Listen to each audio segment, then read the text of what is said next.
Ms. Deeds? Here. Mr. Janice? Here. Mr. Miller? Here.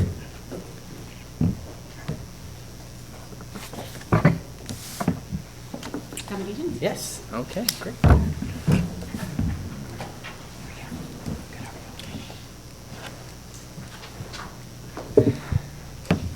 Good evening. Want to start the commendations by talking about some of our retiring employees this year. We want to thank our retirees for their dedication and service to students. Denise Ciferno, reading specialist at GES. Al Spence, science teacher at GHS. Jill Riggs, school psychologist at GIS and GHS. Paula Bevere, bus driver. Ken Hale, bus driver. Pam Thompson, math teacher at GHS. John Bennett, technology teacher at GHS. Kay Eckleberry in the district office. And Flo Desmond. So none of them are here tonight. Hey, how are you? There she is. Hi, Paula. How are you? I didn't see you hiding back there. Paula, come on up. Oh, yeah.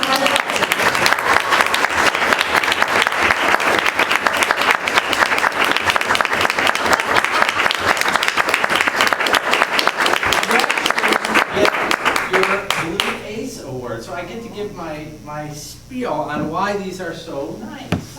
So every year we ask the Works glass blowing group to create individual blue aces for our retirees. They're one of a kinds, just like our retirees.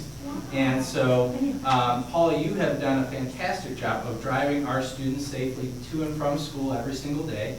I say to our bus drivers on a regular basis, they make a huge difference in the education of a child because they are the first person they see in the morning and the last person they see getting off the bus going home. So thank you for your years of service. And here is your official blue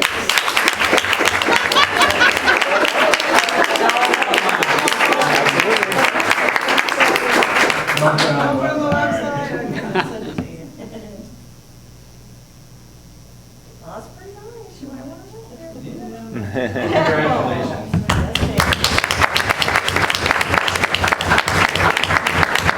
And thank you, Dave Stewart, for pointing her out. I didn't see it back through there. So I also want to just take a moment to recognize of that list, all of them have had a tremendous impact on Granville schools over the years.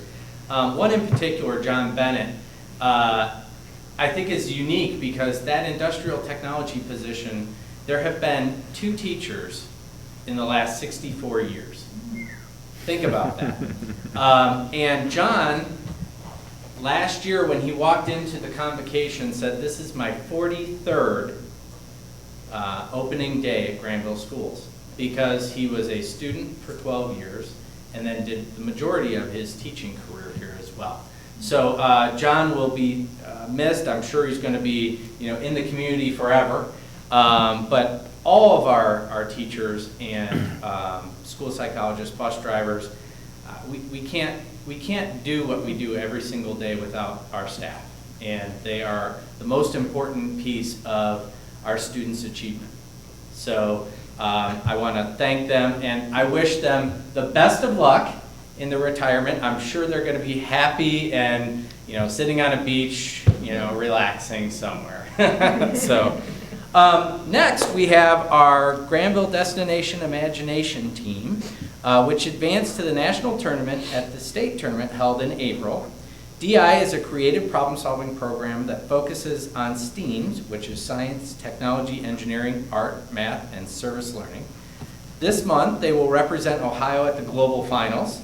I have a feeling they're going to be wearing purple shirts. In Knoxville, Tennessee, where over 8,000 state finalists from the U.S. and 15 other countries will compete in 6 challenges at 4 levels: elementary, middle, secondary, and college.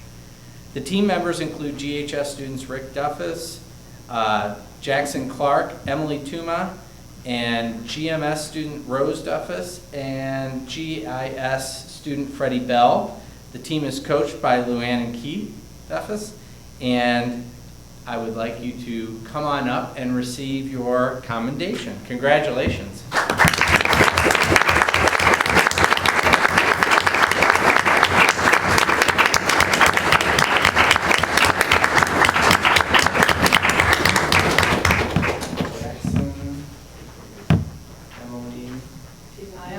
Emily and Freddie couldn't make it. Okay, and there you go. And then here are your. So, congratulations. Best of luck. Are you guys excited about come on over and get a picture?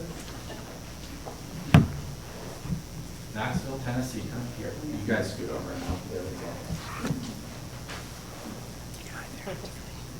go.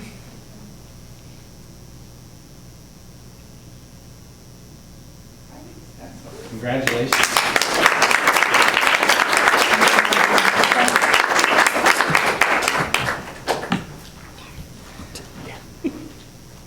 This was a great spring season for athletics at GHS.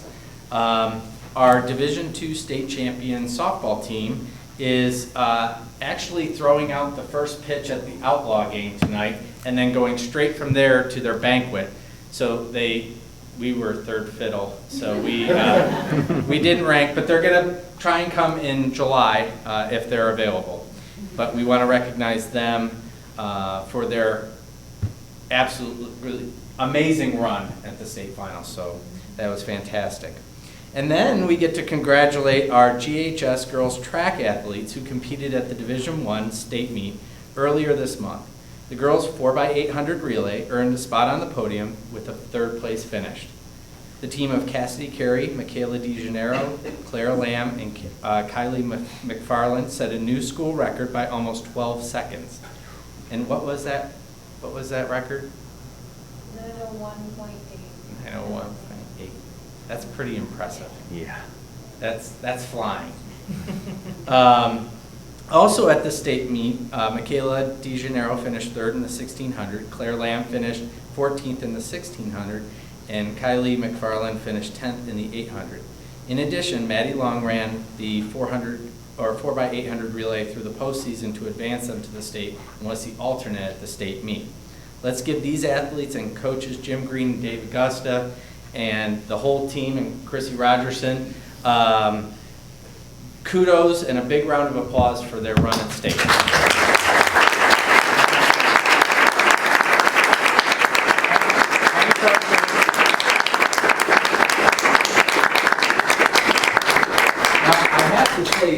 This group is pretty accomplished, and I think they probably have quite a few of these. And at some point when you're going for college, you know, just lay them all out for everybody to see all of your accomplishments. So congratulations. Cassidy, there you are. Kayla. Okay. And coaches, come on up as well, Dave. Come on up. Come on up, please. That's in order.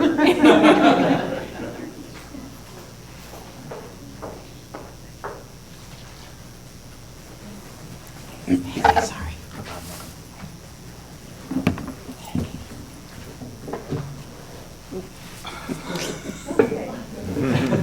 You're all done. All right. Big deal. Just a little squish. Oh, excellent.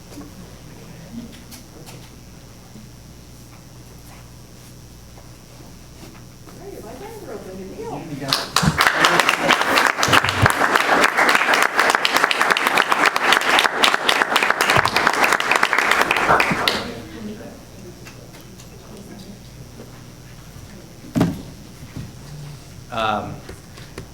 You know, every single time we get ready for commendations throughout the year, we have a laundry list of kids, staff members, community members to honor, and because our students, staff, and community are so supportive of the school. So thank you very much for being here. I know it's taking time out of your day or evening, and we appreciate that. Best of luck to the team back there. And We are going to continue with board business. You are welcome to stay, but this is your opportunity to run, and I know you run fast. So have a great night.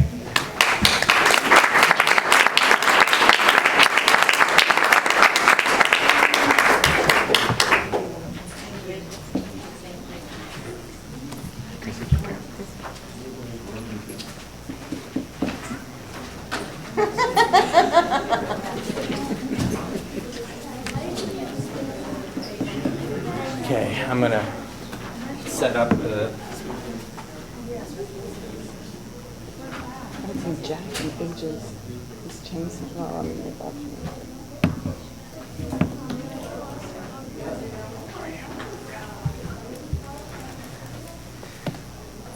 Well, I'd like to set up our staff report a little bit because I just talked about how we have this wonderful staff and we have two representatives from the high school, our smiling faces in the audience right now, that are going to talk a little bit about the College 101 process. You know that we graduated 199 students a couple of weeks ago because you handed them their diplomas. And all of them are pursuing some type of post-high school experience, whether it be a gap year or a college, 2-year degree.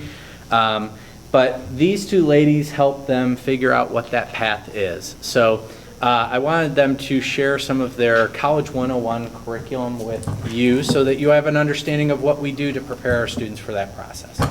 So I will turn it over to the two of you to... Sure. All right, my name is Brandy Cooper, and I have been working at Granville High School for 12 years, my entire career, as a school counselor. And this is, Hi guys, I'm Amber Kilsdorf. I actually just finished, I've been on maternity leave, finished my 7th year as a school counselor at Granville High School, also my entire career as a school counselor. And we have a third. we have a third, Amber Faye, and she happens to be chaperoning the trip to Italy. So she's not able to be in attendance today, but she is definitely a part of this whole project, so we want to make sure we reference her. And she helped us put this presentation together. As,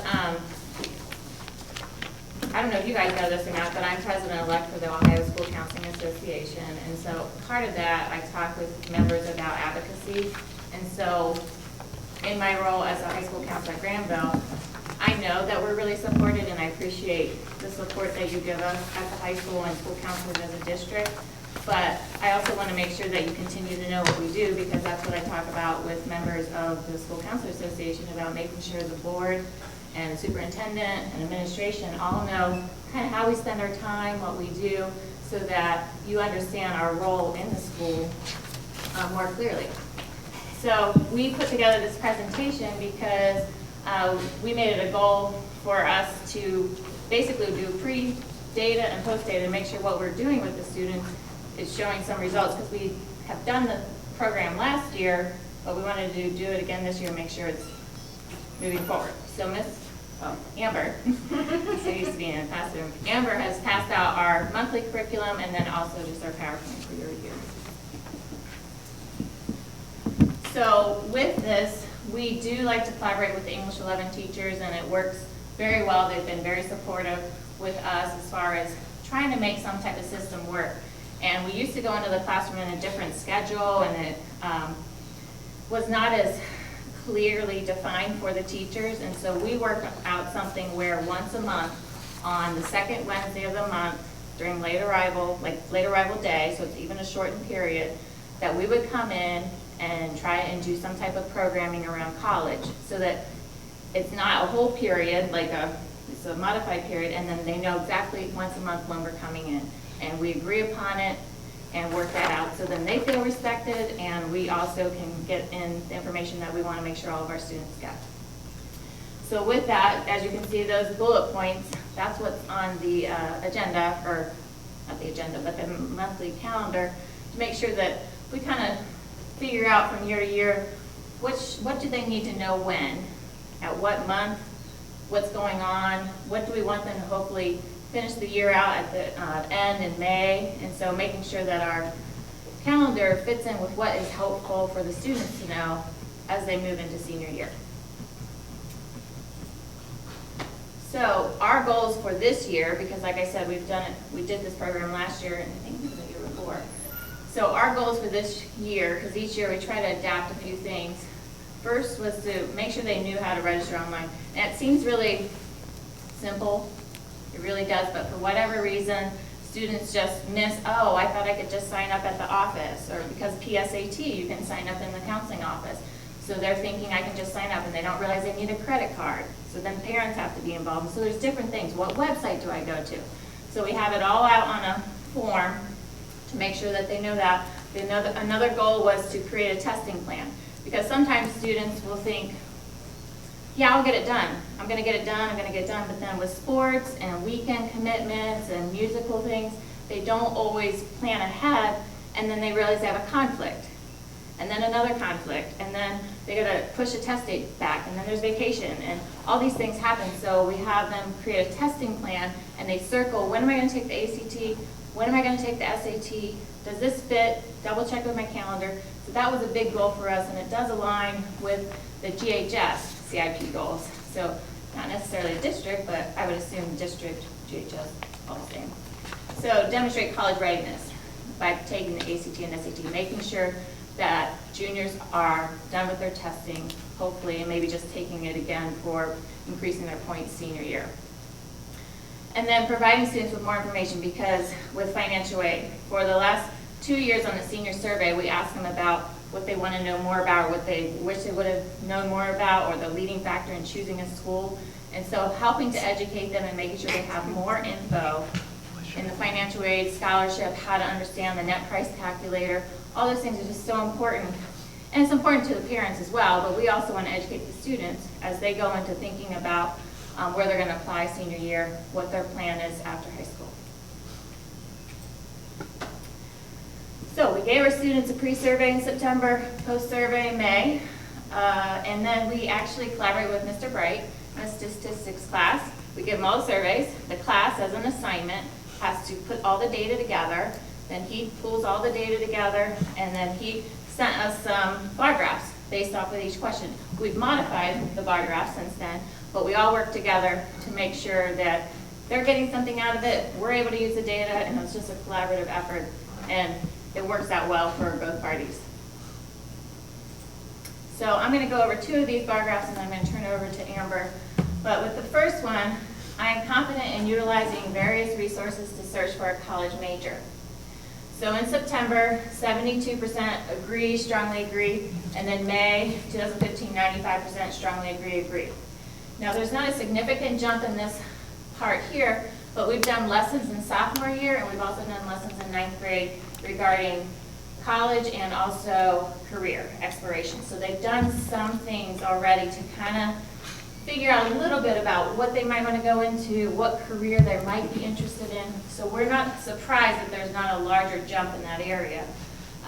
But there was a jump, and we're happy with that.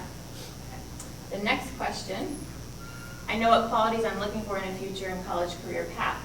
Again, similar situation with what we've done with them in 9th grade with the career exploration and the career fair, 10th grade with career information around CTEC, and also with Ohio, well, we're going to start using Ohio Needs Jobs, but OSIS we've been using. And then May 2015, it went up to 90%. So still not a significant jump, but still some increase in their knowledge. So the significant jump starts next.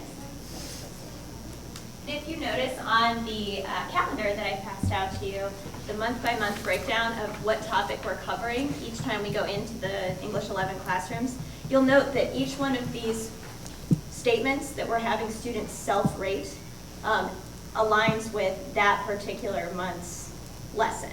So the first 2 months, the first 2 data points align with that particular month, and then this third one, I know how to do a college search on Naviance. You will see for November, that's actually what we do with the students. So we're very mindful in creating our curriculum. What was it we wanted the students to take away? I mean, that's what any educator does before they even put together their lesson or their time in the classroom. What do we want them to know in the end? So that's what we're attempting to measure with these statements. What did they learn, what we wanted them to learn? So our focus was teaching them how to utilize Naviance. And I'm not sure if many of you are familiar with Naviance, maybe you've heard it occasionally, maybe you've had students who've utilized it. But essentially, it's a personalized college search that they can do specific to back data of students from Granville High School and the results of their college application. So if I'm interested in applying to University of South Carolina, let's say, I apply there, I can actually see how many students in previous years, dating all the way back to 2002, from Granville High School have applied there, and what my odds might be of getting in, because I can actually see anonymously a graph of those students' test scores and GPA. So we find this resource to be vital. There's wonderful resources out there for college searching, and we introduce our students to those in this same lesson as well. But we focus exclusively on Naviance because it can help them see their odds comparing oranges to oranges or apples to apples.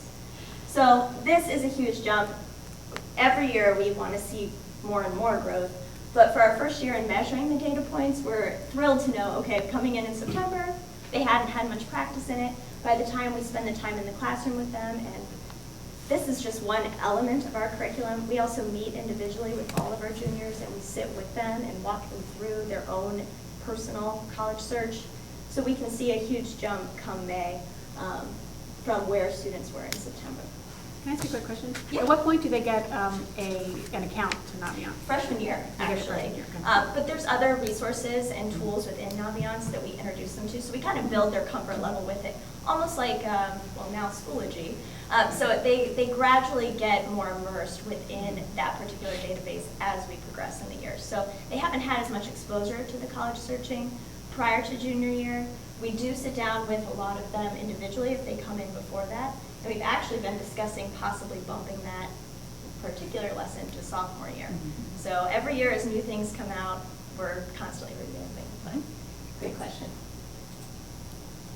I know how to register for ACT and SAT. As Brandy indicated in I think the third slide, incidentally, somehow that they get a little confused, and there's so much information coming at them every year. It's understandable how maybe knowing how to register for these tests. They know these tests are important. In September, we can see 48% of students said they did. Oftentimes, that's because they're testing in sophomore year or even sometimes freshman year. So they do have some understanding of how to register. We really focus on ACT and SAT junior year. We really want the majority of our juniors, ideally by the time they leave junior year, to have taken, ideally both tests at least one time. But even if they've tested just one time, to have had that score and had that experience going into the fall of senior year. As Brandy indicated, we meet with every student to actually form an individual testing plan, walking them through thinking about their commitments and how they might fit in times to test with their life outside of the classroom, because those tests happen to fall on Saturday at 8:30 in the morning. So you can see by May, we have a nice, lovely jump there because most students have actually registered and are planning to test if they haven't tested by May in the June testing season. So we're pleased with that. As always, ideally every orange graph on this would be 100%, but we're very pleased with that outcome. And I'll jump in. You did a fantastic job because, as I was informed by my daughter, she had a testing site picked out in Columbus, Georgia after our vacation. So on Saturday morning, we didn't leave, we waited while Emily took the ACT in Columbus, Georgia at Brookstone Academy. And then Yeah. once she was finished, we packed up the car and left. So, Parental endorsement. well thank done, you. well done. But it's true, and with so many of our sports teams, they flow into the summer with, our state meet just having occurred. And a lot of times those June test dates are perfect times for students to test because they're out of school mode, they're a little bit more rested, and sure enough, there's conflicts. So thinking ahead, that's our goal. Teenagers don't always do that. That's why we do the testing plan. This is our next data point that we measure typically in February when we're talking about scheduling for their senior year. I know all the courses I still need to take for graduation. I actually am thrilled that it's so high in September. It speaks to the amount of time and energy that we are putting in with our students as early as 8th grade and talking with them about what they need to have to graduate, to walk across that stage at the Mitchell Center. So coming in September, almost 85% of our students knew what they needed to take still to graduate. And then of course, we're just shy of 100% by May. So we're in great shape with that. Again, speaking to the amount of work we're doing in the grade levels prior. This is another one that shows a significant jump, and again, one of the other for future improvement. You know, we always want to see that orange column be even higher, but being on an official college visit, we really focus on that with our students. They're so inundated with social media and internet accessibility that oftentimes they look at the pictures online, and we really drive home the point of going to the campus, getting a feel for the school, the student body, the professors, what's that like. So in September, understandably, fewer students have been on visits. By May, 62% are saying that they have. We'd love to see that number be higher. I think other variables probably come into play, such as work schedules, extracurriculars, things like that, but something that we can certainly continue to improve upon in future years. That's a great one. I really encourage kids to do, because once you get onto a campus, you just start to get the questions in mind and things like that. And I've told a lot of kids at the college fair and things like, just go to the Denison one, right? Mm-hmm. Sign up for the Denison one and go, even if you have no intention of going there. Go to the Ohio State one or one in Columbus, and just really starts to get them, oh, this is what it's like to go to school in a city or in a Yes. liberal arts school and so forth. So that's great that you were inspiring that. Yes, and certainly food for thought, because can we inspire more of that? Can we make those numbers grow? You know, this is our first time actually seeing the data, so it's certainly prompting some good food for thought for us. One more thing with that, I think also is just helping parents to like coordinate with their students. And I do know that kids will want to go, but then working with their parents' schedules, working out a good weekend that works, understanding how to, like we teach them, like you go online and set it up online. If you want, you can call the admissions office, but it's still, some of them are nervous about it. There's just some factors that are outside of our control, but we do educate them and encourage them definitely to visit some campuses. And just like you said, also ones that, even if they're not planning Denison, to still go and just check a visit, college out. Yep. So this is our constant moving target. I know the different types of financial aid available. We spend an entire lesson and then tons of one-on-one time with our students in the junior year, talking about grants, scholarships, loans, work study, the differences between them. How do you find the money? What steps do you need to take? Here's 9 million different types of applications you have to fill out just to be eligible for the money. And so, talking to a 16, 17-year-old, 18-year-old about that, it's very complicated, very confusing, and it's a partnership between student and parent. So this is our constant moving target, and we probably could have an entire college one-on-one curriculum just around financial aid, because the landscape of higher education changes every year as well, in the funding and what resources are available. So we're constantly adapting each year. But we do focus an entire lesson around this, simply so students have a better understanding of what's the timeline of financial aid. Certain things need to happen at certain times of the year. What are the differences, and would I even qualify for certain kinds of aid, and how much work is it going to be? I think some students think, oh, I'll just get financial aid, but that's a whole secondary process to the application process itself. So it's really a lot of myth busting and trying to clarify in a very digestible manner for our young 16 and 17-year-olds to understand. I don't know that I would have understood it at their age. So we really try to break it down. We have like a fun little Prezi with sound effects and flashes just to make it exciting for them, as exciting as financial aid can be. So at the end, we do see a jump, a significant jump, but ideally that's going to be probably every year. If we gave this presentation to you, this will always be our point, that we will always need more growth going on, because it's complicated, and it's complicated for students to understand. So this is our constant challenge, but we're making strides toward it. It is, as Brandy said, the factor that ultimately most students indicate on their senior survey what influences their decision to attend a certain school. So since that is a leading factor outside of academics and opportunities for like studying what they want to study at that school, we know this is an area we have to continue to improve on. This one, a lot of growth on this area, as is expected, because they haven't had a lot of exposure to college essay writing prior to their junior year. So 12% understand there's primarily three different types of college essays. In May, we do an entire lesson targeted around the specific types of college essays. We actually provide them with the essay prompts that can be found on the Common application, which is exactly as it sounds, common to a lot of schools. so they can get a jump in the summer on working on their application essays. So leading them into summer with the knowledge in hand and tips and tricks, do's and don'ts of what to do on their application essay. So we were thrilled to see such a high outcome. So that brings us to the end of measuring each specific lesson specifically with what's the one thing we want them, the takeaway we want them to have at the end of each lesson. I would say certainly the results showed that it was an effective curriculum for our students. Always room for improvement, always. But we see that the majority of students increase their knowledge with significant increases in the college searching, ACT, SAT registration, financial aid, and college essays. But again, always room for improvement.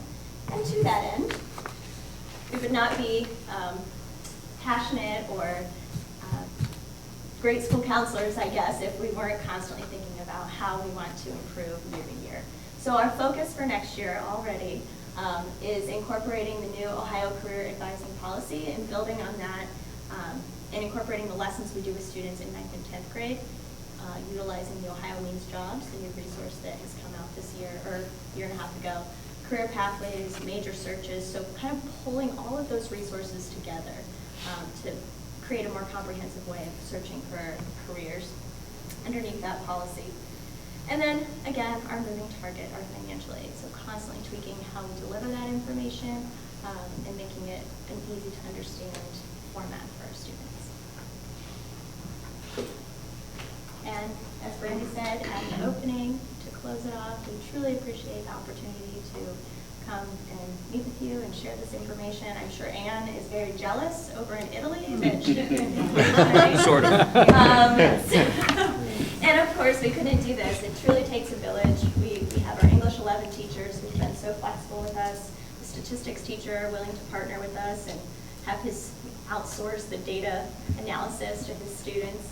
And of course, our administration, Mr. Durst and Mr. Carpenter, for permitting us to share this curriculum with the students. It just shows that they really value that time and what we do. So thank you very much. Really appreciate it. Any questions? That's a great process. Having just gone through it, I think we do a great job here in Granville of just going through it officially, informally, and so forth, right? Do we have any like metrics ourselves, or do we use the Naviance data ourselves in terms of, I'm not sure what's like how many applications or percent of applications that's responded to, or how many stretch schools, or what do we do kind of as a general, like looking at the district, how we're doing in the whole college application process?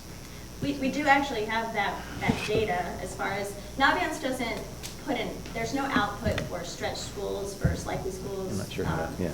Mainly because if you think about it, it's different for every student. My GPA and test scores coming out of high school at Reach School would be different for me than it would have been for maybe Brandy. So that looks different based on the individual. So Naviance can't really quantify, if you will, that type of data. But we do have, a number of applications that we process every year. I mean, it's ridiculous. I know last year, we haven't quantified it yet this year, just because that's something we do at the end of each year or the beginning of the next. But I think last year was 975 between the three of us. Wow. That we processed. And then we have the percent accepted. So all that data is available, certainly. We can run reports on it. That'd be interesting to see that. We can put it on the school profile, and we share it with Mr. Brown. And then we just did the senior survey, and I believe we shared it with Mr. Brown and Mr. Burnett about their opinions about, did I apply to a Reach school, did I get into a Reach school, what are the top factors that help me to choose which school to attend. So that data is available. Yes. Great. And we do ask students, what prompted you to apply to Reach schools or what kept you from applying? Incidentally, that financial aid piece tends to be It's one huge, of yeah. the Right. highest factors. That's our moving target that we are constantly working on improving. Can I ask you one other question too? I know you also spend a lot of time bringing schools in to the school for informational sessions and discussions, and I know from the announcements and that those are announced to everybody, but I don't know if this is a statement or a question, but how do you assess the feedback from those visits and the students that are going? Are enough students being exposed to that? Some of them, as you pointed out, almost need to be led by the hand. Others of them are more proactive. I'm just curious about your thoughts on that. Well, We organize throughout the year, someone's going to sit in with the admission counselor and the students. So we know exactly how the meetings go. We get information that if a student's not in that meeting, we all of a sudden are like, you know what, this school's going to be a perfect fit for so-and-so and so-and-so. And so we will seek out those students and give them the information or say, hey, you really need to check out this school. I don't know how many times we've done that. There's been other times where as I'm sitting there and this person is talking, I'll go and get a student if I know that they're in study. I'm like, you have got to hear this. This is exactly what you were just talking about yesterday or whatever. And then even with if the student signs up and doesn't come, we'll make sure that we keep materials for them so that they can come back around if they, if the admission counselor comes during the class time. So we'll have that information for them. So we do try to reach out to them, and then there have been times where when admission counselor comes, we can see on their Naviance account if a student has listed that college as a college of interest. Mm-hmm. And so that name will come up, or list of names, and then we can reach out to them individually and say, hey, you put this on you, so you're gonna come down. So we do try to make sure we communicate and encourage kids, and then when we're in the classroom with the juniors, you gotta get down here. These are the people reading your applications. You've got to get down here and meet them. They can answer your questions. So. And also through our school system with My Big Campus this year and now going forward with Schoology, that was a learning curve for us this year, sending out blasts to that particular grade level. Here are the reps that are going to be in the office this week. Make sure you come down. So it's a constant, almost a PR initiative on our part to make sure that it's advertised to the students. It's one thing to get it to the parents on the announcements, but getting it to our students in the building. But as far as assessing it, I don't know that we have a system for that, so it's certainly something to. And I don't know that there is a way to do that because you're putting information out, but it sounds like there's a lot of Perhaps with a proactive. question on the senior survey, how did you hear about the school that you ultimately attended? Was it from a rep visit? So that would be one way possibly, or the college fair or someplace like that. Yeah, and some of the admission counselors are starting to cut their budgets where they don't visit as much or they attend just college fairs. So if we do get someone in, we definitely treat them well. We have a nice little goodie bag for them. We always make them feel welcome, and that's why we also take time to sit with them so that they know that we appreciate them taking time to visit our school. And keep our knowledge. That's good. Thank you. Great questions, yes.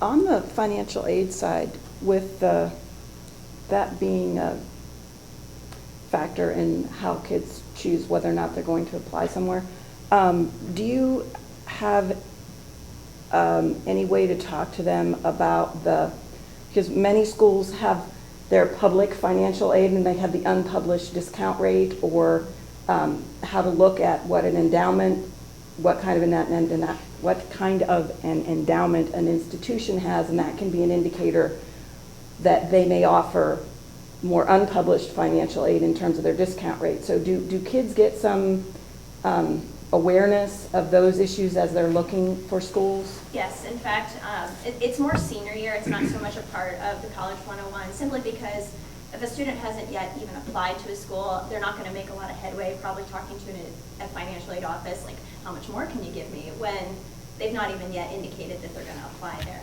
But senior year, we actually provide, in September, we go through, we have a whole a booklet, I suppose, and one of the pages we actually focus on with them is questions to ask my financial aid officer.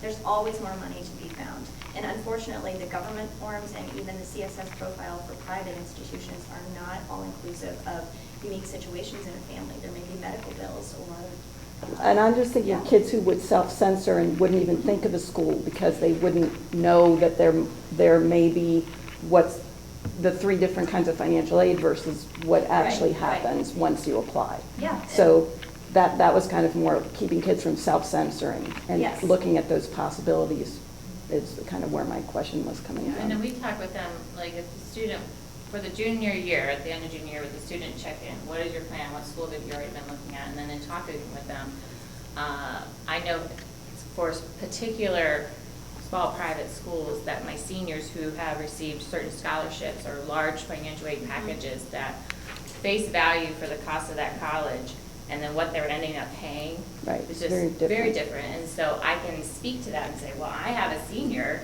that just experienced this. I think you should apply or at least consider applying and try not to look at the sticker price and kind of see where it's going, but also the net price calculator does help, kind of help families to see what they might be expecting to pay. And then with the scholarships, I mean, kids, I had a couple students just kind of get offered a little bit more scholarships to schools because she was deciding between two different ones, and the one ended up giving her a little bit more, and it was just really great. So we're able to speak specifically. We don't share the student's name, but we just say that we do know that there are certain schools that have been giving out larger packages. So it's great. I've actually heard Dr. Weinberg talk about, how they try and communicate what Denison's Discount unpublished rate. The discount rate is. And, if you look. It's about almost 51 to 52% right now. Yeah, and 85% of the kids are getting some type Right. of support through the endowment, which, and he's talked about, we try and make sure that we take that off the table for them, that they look at us the same way they would a state institution.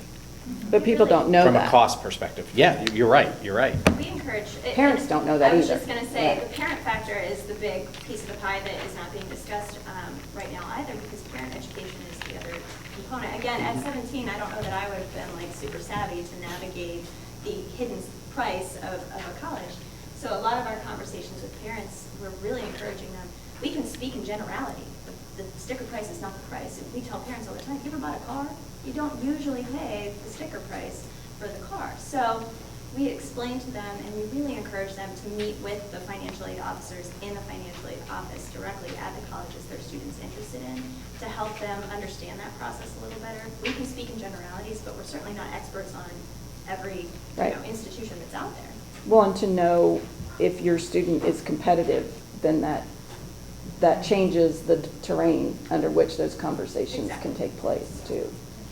And So- do we receive all that information back in terms of what the exact scholarships are and so forth? And is it something we can internally publish or communicate in a way that it's clearer for students and parents, or is that a faux pas to sort of do that? Self-reported by students. It's self-reported. Yeah. The challenge you run into is, of course, the private nature of that information. And like, I've had some families come in and lay out the award letters from maybe 3 different schools in front of me and say, can you help me with this? But that's not something that I think every family would feel comfortable, the option is there, but would they all feel comfortable sharing that information? Right, and it's the difference between grants and then just scholarships. Right. And so we do ask that question on the senior exit survey, for over the total cost for over 4 years, what have you been offered at the school you're going to, not just in general, but the school you're choosing to go to.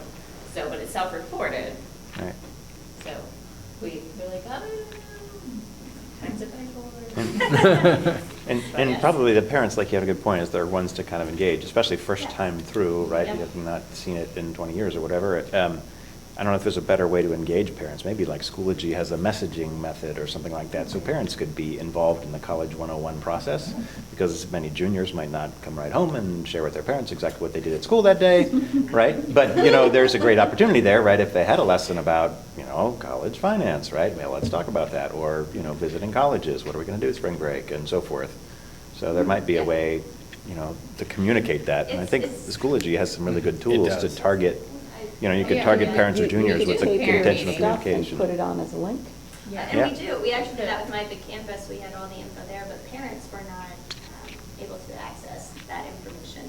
But it was really handy with our students. We were able to say, when a parent had questions, like, oh, incidentally, we've been doing these lessons. Talk to your student about their red folder. They don't get a red folder. It has all their College 101 stuff in it. And that was a nice tool for students and parents to have that conversation. And then it was all posted on my big campus each time for them. But we also have a parent meeting, and we talk about all these things. And we used to have a financial aid meeting, but very few parents would show up. And so we started collaborating with Licking County, and it's held at CTEC. But it's a county-wide financial aid meeting. Still very few parents show up at this point.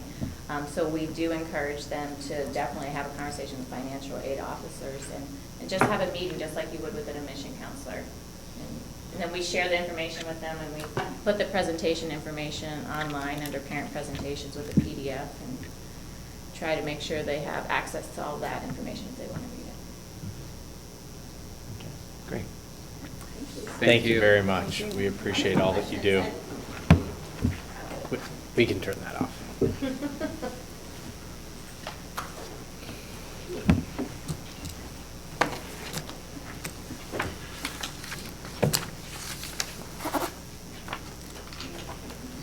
I visited 3 schools this weekend as well, Wake Forest, Elon, and High Point in Great. North Carolina. So, and God, she I must have worked. passed you on the freeway Yeah, then. and she worked on the college application or essay writing all week. So Fantastic. That's I know a huge it's, benefit. I know it's sinking in. It's sinking in. Yes. All right. So this will actually be kind of a quick next presentation. The substance abuse policy, the first reading, it's in your packet with lines striking out the old language and the insertion of the new language. So just for summary's sake, the first offense during the school career is now from 10% to 50% of the regular season. The second offense is now from 25% to the 1 calendar year date of the infraction. And then a reapplication process to be reinstated. And then the third offense is the removal from all extracurricular activities permanently from the date of this infraction, as we discussed in the previous meeting. So this is the first meeting. This won't be finalized until our July meeting. And at that point, it will be part of policy.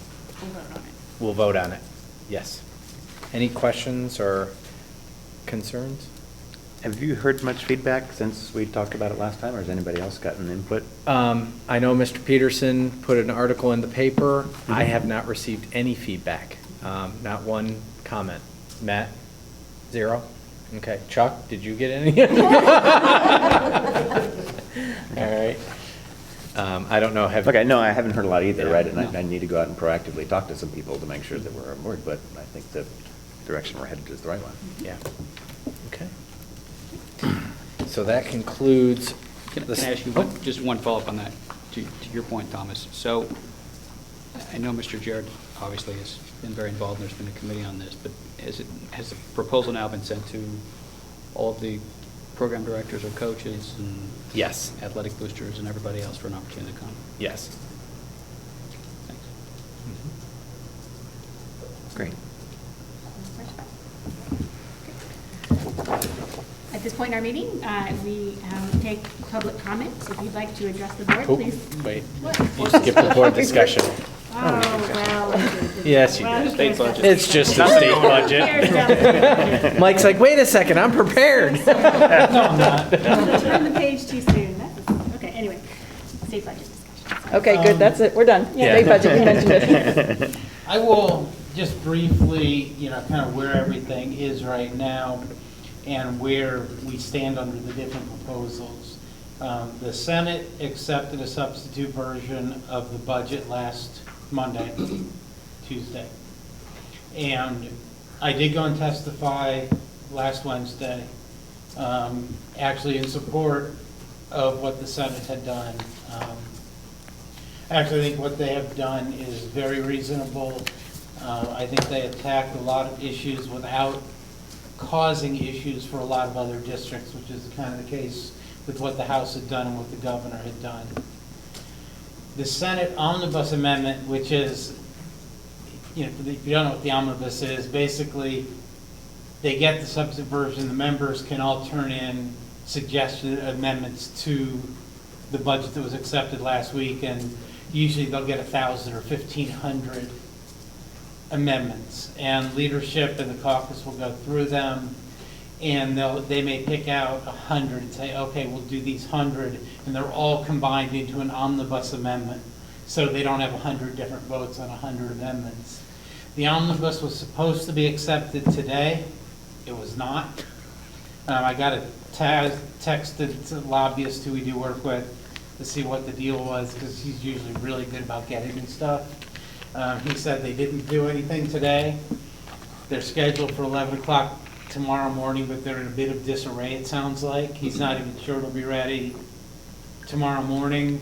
The Senate is supposedly trying to get the budget out of there by Wednesday, because there's only a couple of weeks left in the fiscal year to get through conference committee and get a final version of the budget adopted. I don't expect that the omnibus will have very many changes in regard to the basic formula that the Senate has done. I have had conversations with 4 or 5 House members over the last less than a week. I did meet with Scott Ryan last Friday, and we talked for a while. I had an exchange of emails with Chairman Smith, who's the chair of the House Finance Committee. We were trading emails back and forth on Friday, sort of disagreeing as to what the best path may be. So we'll see. You know, if the Senate version goes through, and if that's what ultimately survives, or something like the Senate version, I think it puts us in a very good place going forward. The printouts that the Senate put out show us getting very small increases each of the next 2 years. I don't think we'll actually get those, because when you put in a more realistic view of what our enrollment's going to be, it will probably cause those to go away. But what it won't cause to happen is for us to end up $750,000 or $1 million on a guarantee. We might end up on the guarantee, but we're only going to end up on the guarantee by a little bit, with the opportunity to come off a guarantee if we add students. So that's a good thing.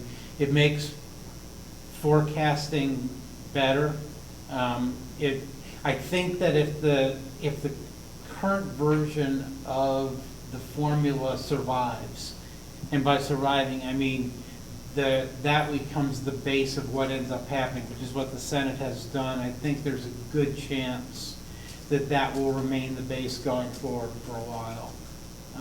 That there will not be an attempt to come back 2 years from now and do something like got proposed this time around as far as the wealth factor. I think it does enough good things to get, I think, the governor's office to alleviate some of the concerns they have about unfunded formula, and that's a big concern they have, and that's a big problem with the House budget. Is it left about $800 million unfunded, and that's a huge potential liability to the state that I know that the budget director is not comfortable with. You know, he's not comfortable with where it ended up last time, and it was less than that. And I think he would be very uncomfortable with it going in the other direction. The Senate version leaves about a $375 million unfunded chunk of money. That's a much more manageable amount of money than $800 million is. And when you think about the size of the state budget and what a normal growth is in spending, I think that's much more manageable. What essentially does unfunded mean? Basically, what it means is if they let the formula actually work. Okay, how So much you're on a cap? if everybody got every penny that the formula says they should get, it would cost $800 million more than they're actually spending. And so it essentially, So that's because there's a lot of people on the cap. because of the cap. Yes. And so it essentially creates this unfunded liability to the state, where basically they're on the hook for $800 million going forward to fully fund the formula. And I think one of the things that I've appreciated about Mike's perspective and helping people understand and helping me understand is this is not a short-term issue. I know it's a 2-year budget, but this is what we're trying to advocate for is not just a short, quick fix that adds more money to our coffers, but a long-term formula that actually has some solid metrics behind it that we can use to, size levies, to have conversations with our community about the state of financials across the state and within Granville. And I think it's a challenge when you see, oh, I might get more money under this formula in the next 2 years, but it creates an unfunded liability, of $2 or $3 million on the cap or on the guarantee that is really detrimental in the long run. Because it just goes away. Like, if they get rid of Exactly. the guarantee, then that money's just gone and there's no way to make it up. Yeah, That's correct. so it's about looking out beyond 2 years and finding a formula that actually works, which Yeah, is a and- challenge. And that's what I have mostly been focused on, is not what we're getting over the next 2 years, but staying off of the guarantee. I think that's the most critical piece, because I explained to somebody, if I'm $1 million on the guarantee, I no longer have a formula, I'm a line item appropriation in the state budget now. And that's all we are, we're a line item appropriation in the state budget, and the state can change that line item, they can, without changing the formula, they can change the line item appropriation, and that's really not a good place to be if you're trying to do planning for beyond 2 years, which of course, we should be doing, and every school district should be doing, is, the 5-year forecast is more than just a, nuisance that the state puts you through if you're using it properly. It's a planning document for how you want to be operating your district over the next 5-7 years, not just an exercise that the state is making you do. So it seems to me like the amount of unfunded mandate is the amount that net there are schools on the cap, right? So you look at that and you can see how much basically the state is paying for public education based on if that number goes up or down, right? So if you look at this current budget and look at the state funding for public education, can you look at a total picture in terms of where that's gone since the last version of the budget? You can, the unfunded liability, the money above the cap, I believe this year is somewhere in the neighborhood of $600 million. I don't remember the exact number. It's somewhere in that range from the formula that was passed 2 years ago. The House version takes that up. It's actually next year is almost just a hair under $1 billion, and it goes down a little bit in 17, down to somewhere in the $800 million range. But the Senate version is like 300 The something. Senate version by the end of 17 is about $375 million. So is it fair to say that the state is spending $400 million less? No, because they're not. Because the formula is changing? No, Okay. they're not, no. Okay, It- okay, because no. it's capped. It's just Okay. what the formula says. In some ways, and I don't think everyone looks at it this way, in some ways the money above the cap is fictional money. It doesn't exist.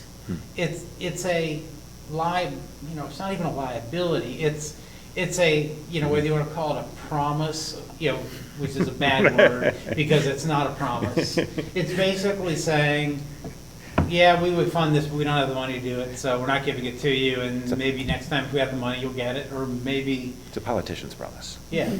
Okay. And the concern I have one of the concerns I have with the House version, besides what it does to us as a district, is I'm concerned that if, and again, thinking about, this is where my 25 years being on the other side of this, thinking of it from the state standpoint, and how much I know the budget director does not like that amount of money, he's going to come back with a budget 2 years from now that's going to look a lot like what the governor's office proposed this time around, and we're back to fighting the same fight we're fighting now. I think that with the Senate version, with the big reduction in that amount above the cap and the progress I think it'll make, I think it alleviates that. Does it guarantee it won't happen? No. Yeah, there's no guarantees. Minimizes it, yeah. But does it certainly lessen the possibility that happens? Absolutely. And that's really the best outcome. That would be So really next time, they can attack, there's still issues with the current formula. There's still 100 districts on the guarantee and 100 districts or so on the cap. And the cap stuff will take care of itself over time. the guarantee, okay, why are they on the guarantee? What can we do to bring more districts on the guarantee, preferably without just taking the guarantee away?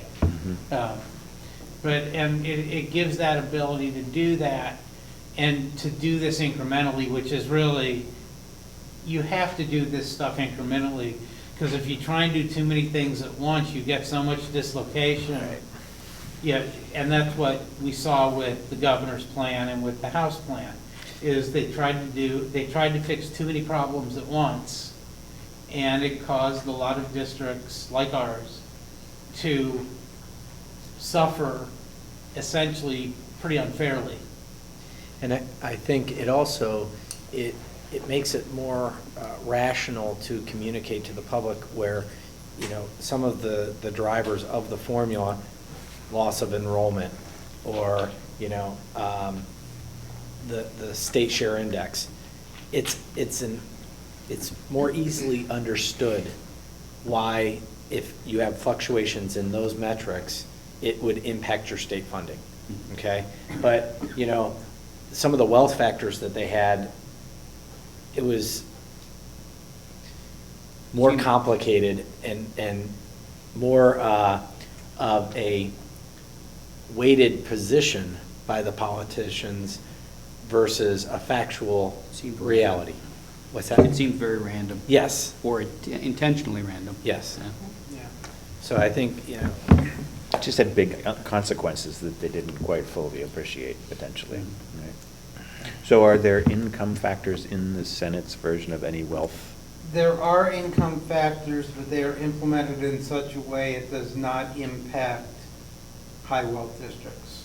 They don't, it's back to the kind of a shoot off of the current version where the income factor only takes effect if it helps you as a district. It cannot hurt you, which is what the current system does. That's a big deal for Brandon. that is It's a huge deal for us. Yeah.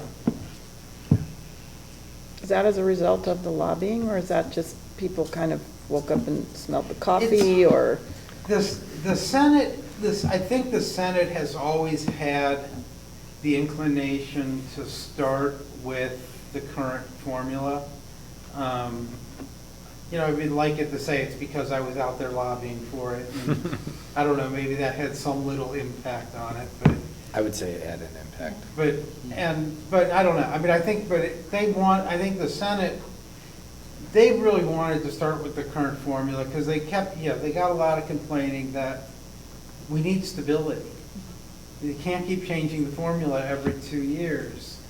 And unfortunately, the school groups are advocating for changing the formula again because they see that big pot of money at the end of the rainbow. But I think that the inclination of the Senate was to do that. And I think with some of the stuff that I've done and possibly others have given them rationale to go down that path and to work in that direction. That feels Well, good. Thank you. So, Thank you. but a couple of, you know, other aspects to this is, you know, what does the state formula do to our long-term planning? You know, we're still looking at either 18 or 20, depending on what state budget comes out. You know, we've been having these economic sustainability conversations. We are planning on still having additional ones moving forward, because we still need to continue to educate our constituents about state funding, about the nuances of Granville, and why we potentially gain revenue or lose revenue according to whatever formula we have. And I think the impact on the decisions as an aggregate, as a community, how those impact us, not only in the schools, but also in the other aspects of our community. So I think that's an important conversation to continue to have. And, you know, at some point soon, we're going to have conversations about a levy and, you know, what type of levy structure that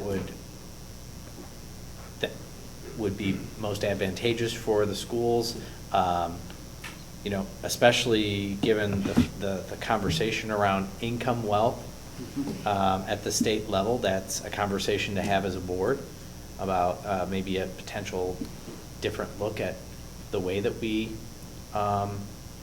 attack our next levy.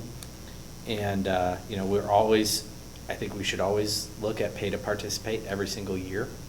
And because that fee would apply to people that are using that service. So I think those are some things that in this whole state conversation are things that the board should continue to consider. So feel free to comment. I'll speak for myself. I agree.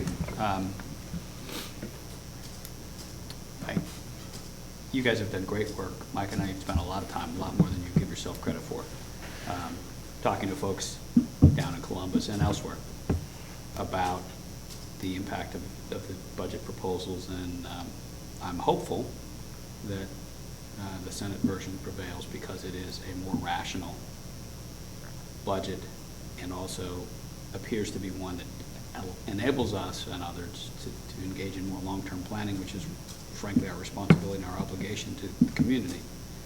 And it's impossible to do that when the target's moving every 2 years. So, as I said, I'm very thankful to you and hopeful that that comes to fruition. But I think, Jeff, you're right. This is not a one-time issue.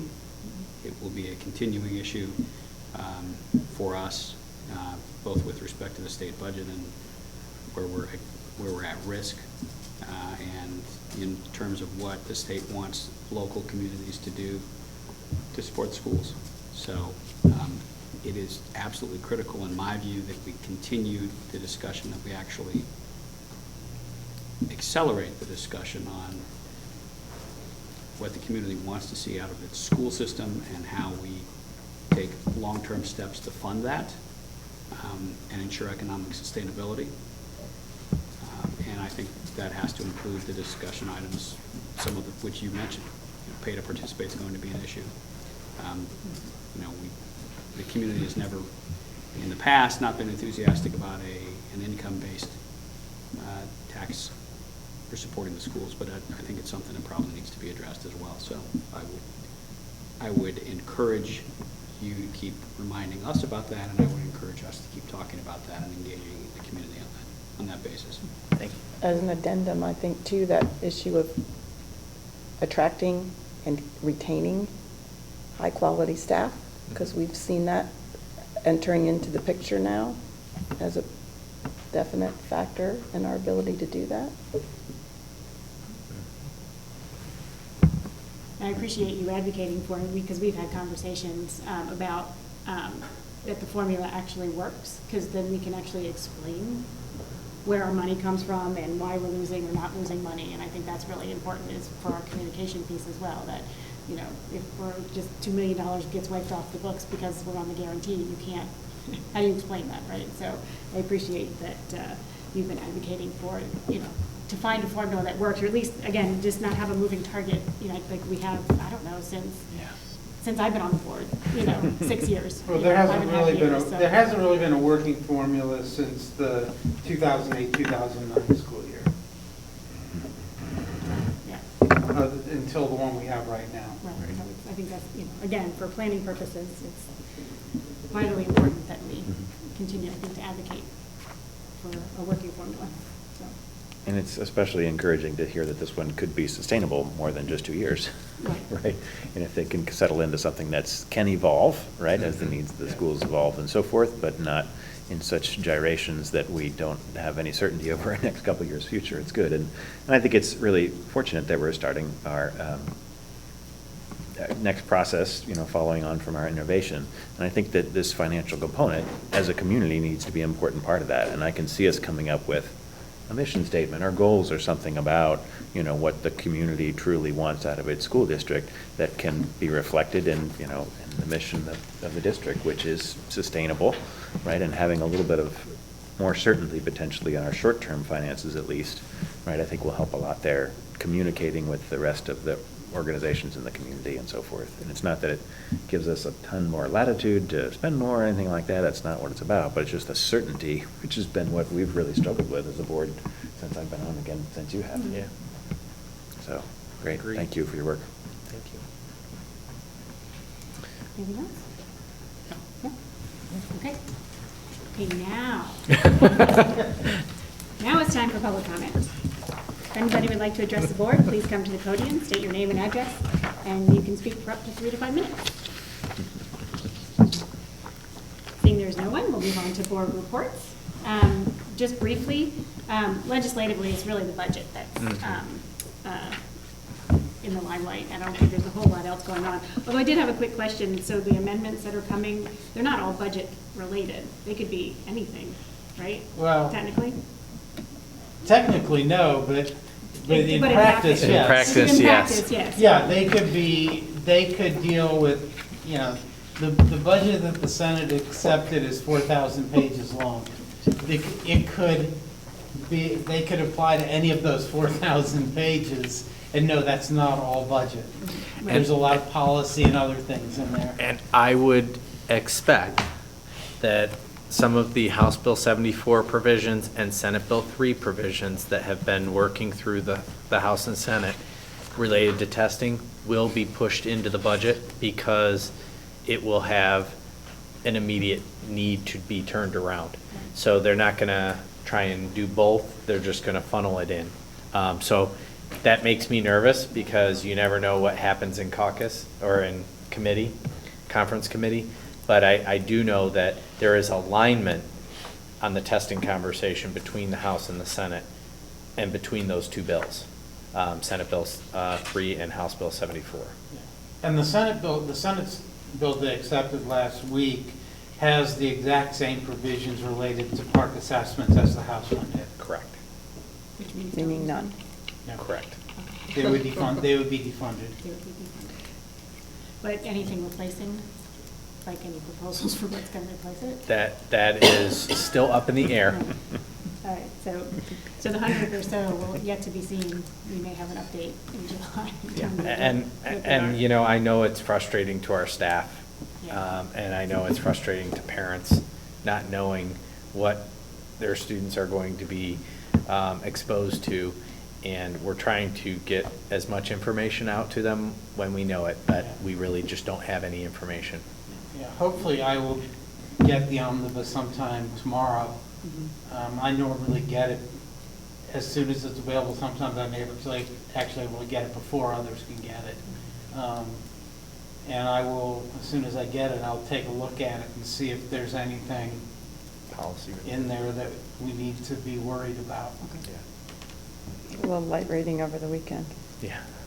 That'll be a little light reading for for an hour after I get it. We're gonna have to that's gonna have to happen quickly, because it's, again, I think they're still trying to get to the floor with the budget on Wednesday.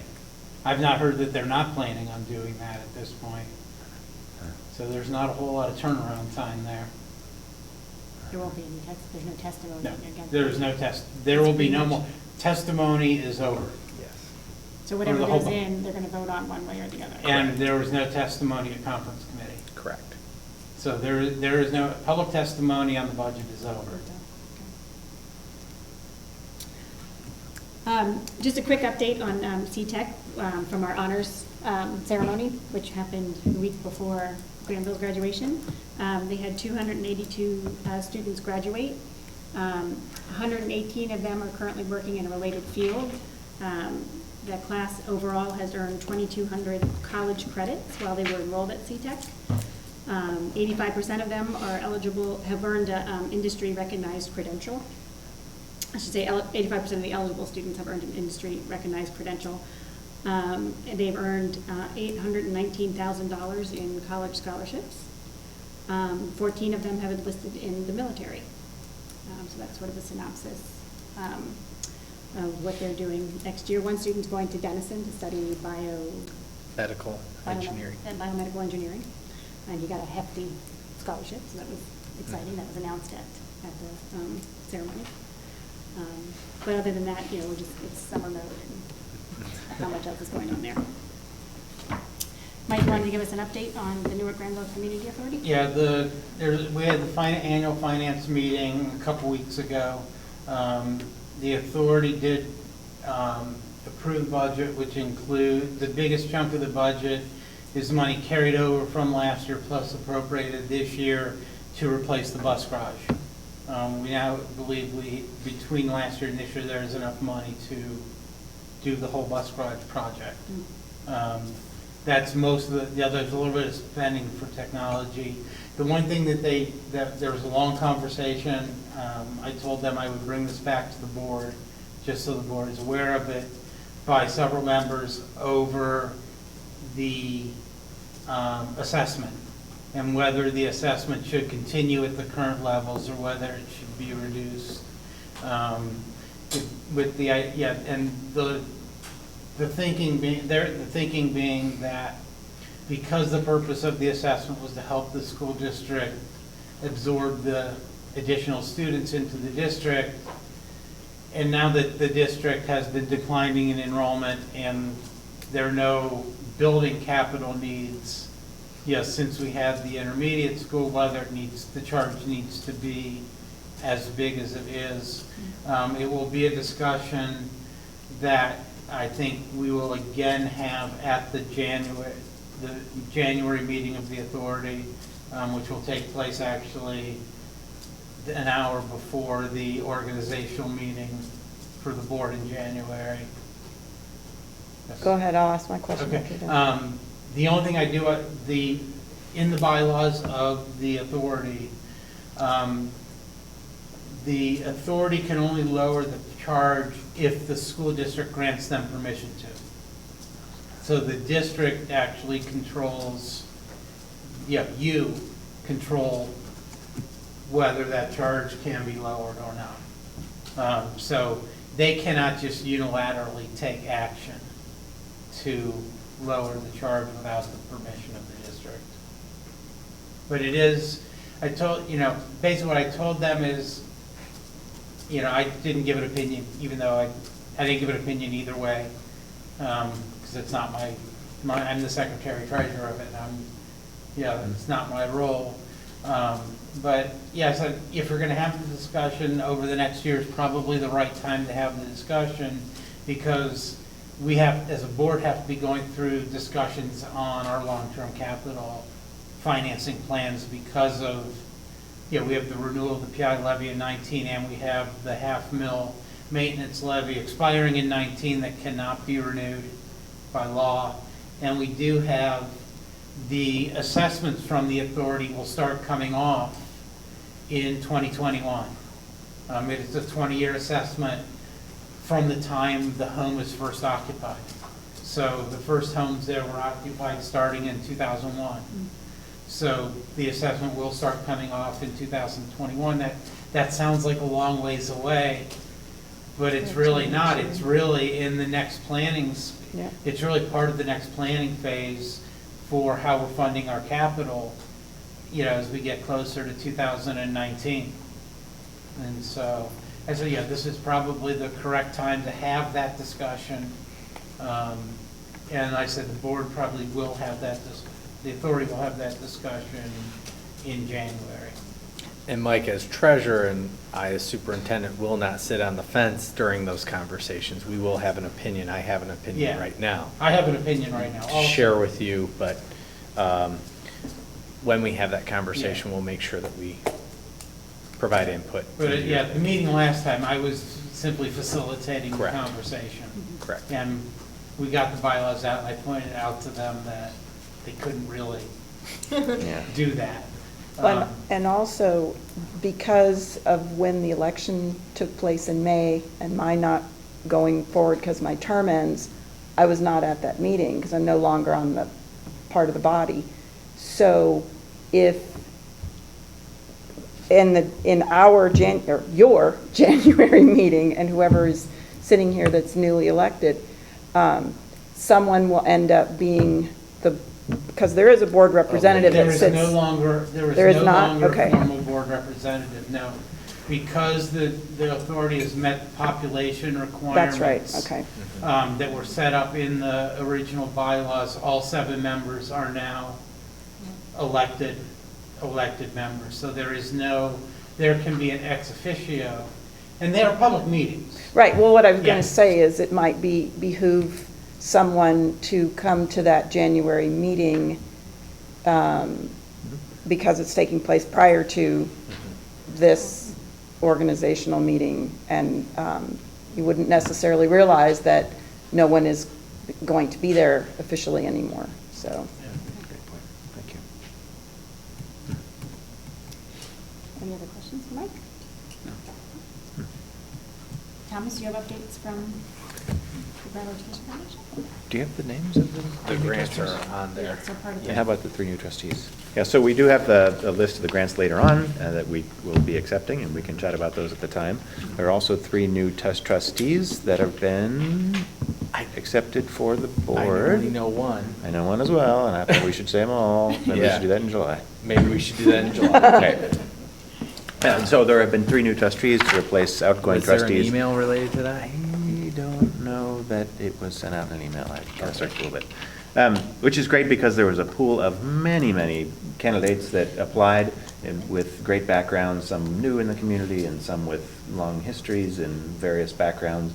And so the existing board had the opportunity to really review the makeup of the trustees and what experiences they would like to have added to it. So it's really neat to see so many people coming out in support with their time as in addition to their resources that go to the schools. So we will definitely say in July with the official names of the new trustees that will take office, I assume, in the fall. Correct. Were there there were 3 openings and then 3 filled? Were there more than that? 4 openings. There are 4 openings and 4 Yeah. new fill? Okay. Yep. Yeah, Oh, and so all 4. all 4 Yeah, filled. yeah, Okay. and there were probably a dozen people that had applied Great. to commit their services, so it's really great to see. And super hard decisions, of course, right, because they're all great people and strong supporters of the schools and things like that. So it really came down to like, how do you figure out, who has the finance requirements that we have to fill here and who has this connection with different schools? And they did a really nice job and thoroughly, looked at what kind of skills they needed to make sure that they had a well-rounded board. And one thing that was, came up a lot was like, how do we bring in new people, right? And how do we get perspectives of folks that we don't know? So out of this recruiting class of new board members, I think there's a motivation to find ways to make smaller committees with people that are not necessarily trustees that can join the committee and start to get some experience and understand what GEF is about to help, build it out and so forth. So it's a great process. Any other questions for Thomas? Action agenda? Okay.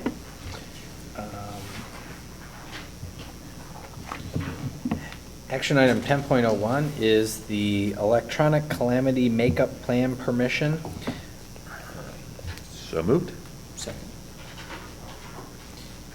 And so every single year for the past 3 years, the ODE has given us permission to make up certain days based on calamity issues that we've had in the last 2 years. It's been snow and ice. So we've actually utilized our blizzard bags or calamity day makeup plan the last 2 years, and it's been very helpful to provide some level of content to our students through electronic means or paper pencil format when they return. So this is our annual approval of that calamity day makeup plan, although we are now on hours from a technical standpoint, but this does allow us to utilize the calamity day makeup plan even with that hour criteria. How many did we use this year, and how close 8. were we to the number of days? We were right at Out, it. right. But we didn't use 8 calamity day makeups, did we? No, we only use it's only 3 days. It's permitted to be 3. And there's 5 permitted calamity days Right. that we don't have to Yeah. make up. Right. Well, actually, that's no longer Well, the it's case. ours Yeah, now, it's yeah. now, it's ours, and we far exceed the minimum hour requirement. So we're really just trying to add educational value when kids are at home. Because of Great days. Yeah, yeah. And I think that will evolve in the future. as well, as we have more utilization of our learning management system. Yeah. But we are required to approve it every year, so according to 3313-482. Any other questions? No. Take the roll, please. Mr. Miller? Aye. Mr. Janice? Aye. Ms. Deeds? Aye. Dr. Rantel? Aye. Dr. Corman? Aye. Thank you. 10.02 is our 15-16 SOAR Leading and Learning Collaborative Agreement with Battelle for Kids. Oh, go ahead. So moved. Amy got that one. Second? Okay. For the past 5 years, we've entered into this agreement with Battelle to provide our value-added analysis beyond what the state provides in other subject areas. They provide professional development. They also provide tools and research for us to utilize in the analysis of the value-added information. I've used this term several times, but the power of the data is really in the hands of a reflective practitioner. It's not necessarily to be used for an evaluative purpose. And I think what's critical is, and the approach that Battelle has taken has been to use this information to help teachers improve their practice and give that information in a timely manner so that they can improve practice over time. And only has the state made the decision to utilize it and link it to the evaluative purpose. And I've been on the record saying I disagree with that, but we continue to benefit from that relationship with Battelle. Similar agreement as in the past? Very similar. Great organization. That's Yes. part of it. Any other questions? Take the roll, please. Ms. Deeds? Aye. Dr. Rantel? Aye. Mr. Miller? Aye. Mr. Janice? Aye. Dr. Corman? Aye. And as a side note, E.B. Smith, our high school English teacher, and Mr. Bernath presented at the Battelle for Kids conference today at 3:30 about the utilization of data to benefit student achievement. So it's good that he's out there doing those things so people can learn from us. All right, 10.03, administrative and exempt employee salary schedule increase. So moved. Second? And this is the recommendation for a 2% salary increase for the administrative staff and district exempt employees that operate within the district office. And this would match what is in the base agreement for The teachers. The GEA for this coming year as well. Any questions? No. No, I think it's consistent with what we've done across the district. Take the roll, please. Mr. Janice? Aye. Dr. Rantel? Aye. Ms. Deeds? Aye. Mr. Miller? Aye. Dr. Corman? Aye. Thank you. 10.04, we have the 6th grade Discovery Field trip. This is their annual trip to Stone Laboratory in Lake Erie. So moved. Second. Question? I always Sorry? ask, why don't we get to go?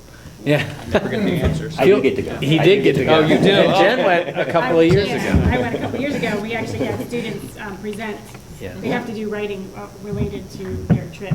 And so they came and presented some of their writing, which, I'm always in favor of. Like, if we're going to approve these special field trips, I'd like to see students come back and Yes. show us what they've learned. But this is something that I wish we could figure out how to get lots of kids to go do, because it's a really Great experience. It's a great experience. Completely agree with you. Yeah, even if it's like a, high school trip that we take in spring break or whatever. I mean, I know sometimes it's hard to get time up there because they teach classes and, so it can be hard to coordinate, but, it is a great opportunity. So if we can figure that out, I would like that.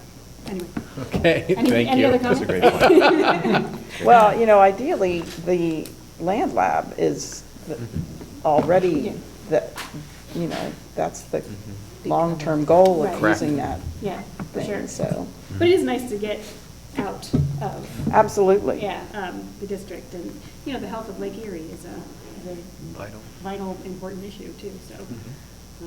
Anyway, Thank you. yep. That's a good point. Any And other? this is fully parent-funded. It is fully parent. Yes, Fully thank you. Take the roll, please. Ms. Deeds. I didn't know. Mr. Miller. Aye. Mr. Janice. Aye. Dr. Rentel. Aye. Dr. Corman. All right. Thank you. The next item, 10.05, are contracted service agreements. The first one is to continue or to fund the weight room supervision that we had take place April 13th through May 8th with that gentleman who covered for us in the interim. And then the next item is Derek Fry, who will provide strength training and conditioning services from July 1 through the next year, like we have had in the past with TAD. Second, anybody? Second. So is the weight room now closed? No, we already approved Okay. a person in the last meeting for this current This- timeframe. this spell, okay. Yes. Any other questions? No. And Derek Fry is coming to us from Denison. Denison University's That's great. Strength and Training Program. Take the roll, please. Ms. Deeds. Aye. Mr. Miller. Aye. Dr. Rentel. Aye. Mr. Janice. Aye. Dr. Corman. Aye. The next item is 10.06, the authorization for textbook expenses. So moved. Second. Go ahead, Amy. Second. All right, this is the authorization for textbook purchases not to exceed $45,000. As you know, anything above $25,000 needs board approval, so this year included, Ryan, give me the list, science materials, social studies, did we do anything else? Foreign language. Foreign language, okay. Oh, so it includes all grades. At certain levels, yes. Yeah. For certain Maybe, subjects. right, yeah. Yeah. Anything else? Take the roll, please. Mr. Janice. Aye. Ms. Deeds. Aye. Karen. Mr. Miller. Aye. Dr. Rentel. Aye. Dr. Corman. Aye. I think it would also be important to state that a lot of these, it says textbook, but there are online materials Mhm. as That's well. right. So there's an online component to almost all of these resources. The next item, 10.07, is the recommendation to accept the grant recipients for 15-16 from the GEF. So moved. Second? Second. Okay, so there are 4 grants that were supported by GEF: Classroom Smartboard, a DIY touch table, Learning Commons, which is really a combination of John Bennett, Glenn Welker, and Sally Gumry, which is going to be constructed by, the table is going to be constructed by the Industrial Tech Group, and then Glenn is going to work on the touchscreen cable. It's really, if you've entered into an updated airport where they have the map, the virtual maps on a table, it's very similar. So it's just a large iPad within a table structure. Very neat.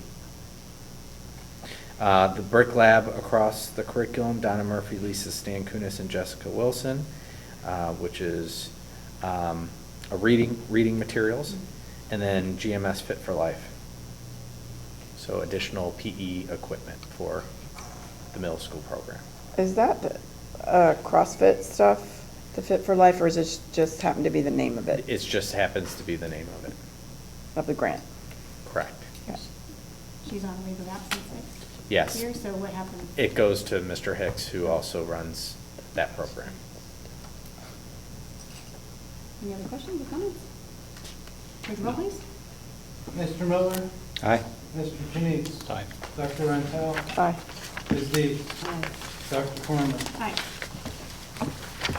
The next item, 10.08, are the Alliance dues. The Alliance is the Alliance for High Quality Education. So moved. Second. All right, this is our advocacy group, much like OSBA, but the Alliance really caters to high wealth, high achievement school districts. Sometimes our messaging can get lost in the greater pool of lobbying that is done around educational issues, and the Alliance really has been a leader in the conversations around testing and some of the state finance conversations as well. And you are now on the executive. I will be, in June, I will be on the executive board for the Alliance. It is June. June 26th. Let me be specific. Any other questions? No. Take the roll, please. Ms. Deeds? Aye. Dr. Runtel? Aye. Mr. Janice? Aye. Mr. Miller? Aye. Dr. Cornman? Aye. Thank you. The next item is a purchase service contract for our recently hired school psychologist that replaced Jill Riggs. We have had 9 new evaluations come from our non-public schools that need to be conducted within the federal timeframes. So Mr. Timmons will start a little earlier than he had expected. So moved. Second? Questions? Take the roll, please. Mr. Janice? Aye. Dr. Runtel? Aye. Mr. Miller? Aye. Ms. Deeds? Dr. Cornman? Aye.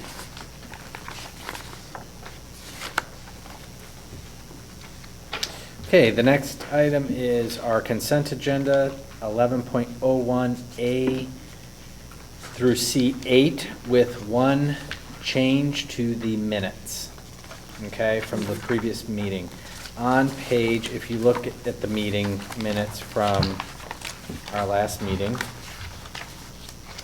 on page 7 of 9, Ann Verasso is the high school health clinic aide. We are in conversations with the association right now to rename those. They technically are nurses, but they are paid on the non-classified salary structure. I'd like to amend that clinic aide to clinic nurse. Who is that for? Ann Verasso, Okay. and it will also be for, let's see, I don't know if there's anyone else on there. Shelby Gall right above her. But I wanted to, that change of title to be reflected in the minutes. Motion? So moved. Second? Second? Amy and then Jody. And then let me talk a little bit about several other items. Okay. Also, we have a laundry list of donations, ranging from a piano to monetary donations, which we appreciate always. We have an item related to Namarta Roberts. Because she was on a leave of absence last year, we inadvertently moved her to a 3-year contract in our last meeting. We're rescinding that contract. She is currently on a 2-year contract, and she's in the 2nd year of that contract because of that leave. So we love Namarta, we want to keep her, and that is just a clerical error. We have the hiring of 5 new individuals, Rodney Fields, Bailey Bratton, Brian McLean, Diane McDonald, and Kyle Bergeron, I think is his last name. I will say that I'm very excited to, when we have positions like calculus and physics that are highly competitive to get the best talent, it's very, very much a challenge to attract those type of people. Diane McDonald is the wife of Craig McDonald, who used to be our teacher.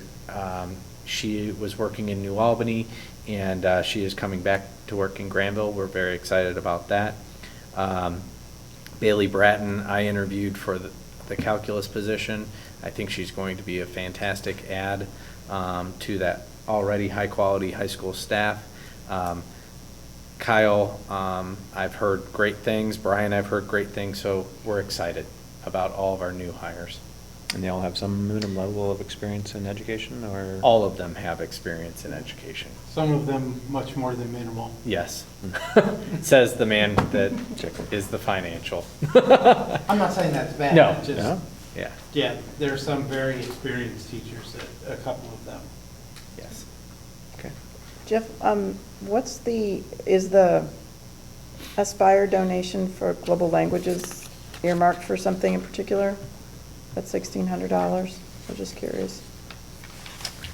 I believe that's, yeah. It's actually for the Global Language Lab. They're upgrading the headset they're using in the lab so that they can do the audio as well as the online practice. They had those in there in the past, but I've been there 11 years. I mean, they're at least 11 years old, so they're upgraded. Thank you, Mr. Durst.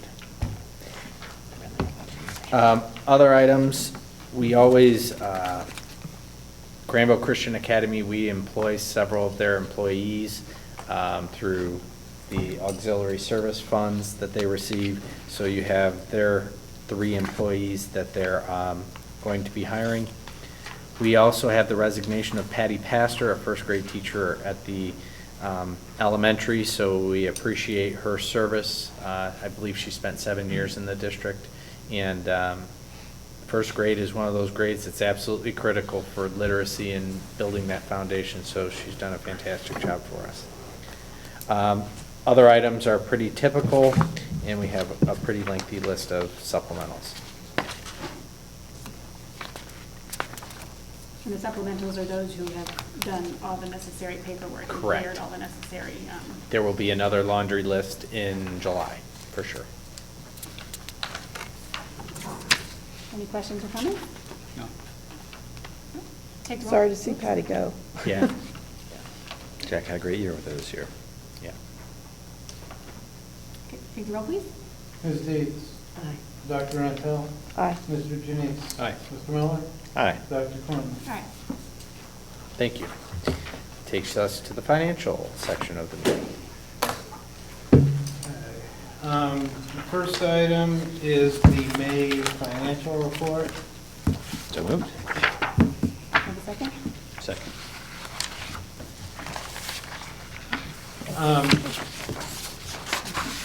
There's really not a whole lot to report it as far as the May report. Everything was pretty much as scheduled. You see a big dip in the property tax allocation, which is a rollback from the state. I was anticipating in May, and the money actually came June 1st. So it's just a timing issue there. Revenues and expenditures are still pretty much on target. I know, we've had a lot of year-end bills from a lot of the final things teachers are buying that we're paying right now. Most of that should be built into the June estimate already when we get it. There's really not, I'll do a much more substantial report next month once we get through the end of the fiscal year. We'll be able to get a better picture. Plus, at that point, we should know what the state is doing by the July meeting. I don't anticipate, as I say, I don't anticipate the budget going into overtime. I expect them to finish before June 30th with it. So those 2 things will help us a lot get a much better picture, I think, for the July meeting of where we are financially. Right now we're a month out from the 5-year forecast, so not that much has changed since then. Mike, I'll be curious, I don't need to know tonight, but you mentioned the expenditures being up with a lot of purchases. I'd be curious to look at that and see, are they all academic year-end purchases in, the spring of 2015 for utilization and I think 2016 a lot year, of or how's it work? a lot of it is, and that they're taking a lot of the money they had at the end of the year allocated to them, and I think we're buying a lot of supplies and stuff out of that will really not be used until next school year. We try Just- and to make sure that people, unfortunately, they've been in that pattern for a while. Right. But we try and use the fiscal allocation for Zero out the that. accounts. Exactly, zero out Yeah. the accounts. But we still have some of that. Yeah. And I may reduce some of the allocations this year for supplies to That's kind what of stop that. That's what I'd be curious about. Yeah. Is there an opportunity there to, not to cut something that's necessary, but it may just be a timing issue as much as anything Yeah. else. We really do try and cut off. We cut them off at spring Sounds break. awful, but yes. And, But we and they were try and actually, get- the staff actually was, this is the second year we've done that. They were actually very good this year about making sure that they were thinking ahead and getting stuff in by spring break. What we're paying for now is that materials are coming in off of the orders that were entered in early April, and a lot of those bills are coming in right now. Got it. I also know that the fuel came in, the final fuel bill was a little higher than I thought it would be. We're still way below what we spent last year, but not as far as I thought we were gonna be, when, I did the 5-year forecast in May. It was maybe about $15,000 more than I thought we'd end up spending, but still $50,000 less than we spent last year on fuel. So, and again, once we get to the end of this month, we'll have obviously a much cleaner picture and a much better picture of what the 5-year forecast looks like when we take that plus what the Senate or the legislature has finalized as far as a budget. Thank you. Any other comments or questions? Take roll, please. Mr. Miller? Aye. Mr. Denise? Aye. Ms. Deeds? Aye. Dr. Renfro? Aye. Dr. Foreman? Aye. Thank you. The second item, and I actually did this a little later in the year than we have in the past, is the final appropriation for the current fiscal year. And I decided to wait till the end just so that, in the past, we've done changes in January, February, and then still had to do another one in May. We get little changes in allocations from the state in our federal funds that we have to reflect the exact dollar amounts. The only other change is really from the original one. One is a good thing is the amount we got in grants this year exceeded what we had appropriated for grants. And so that's a good thing, made more available to us. And I think we had to make an increase in the student activity fee funds a little bit for how much we had to spend.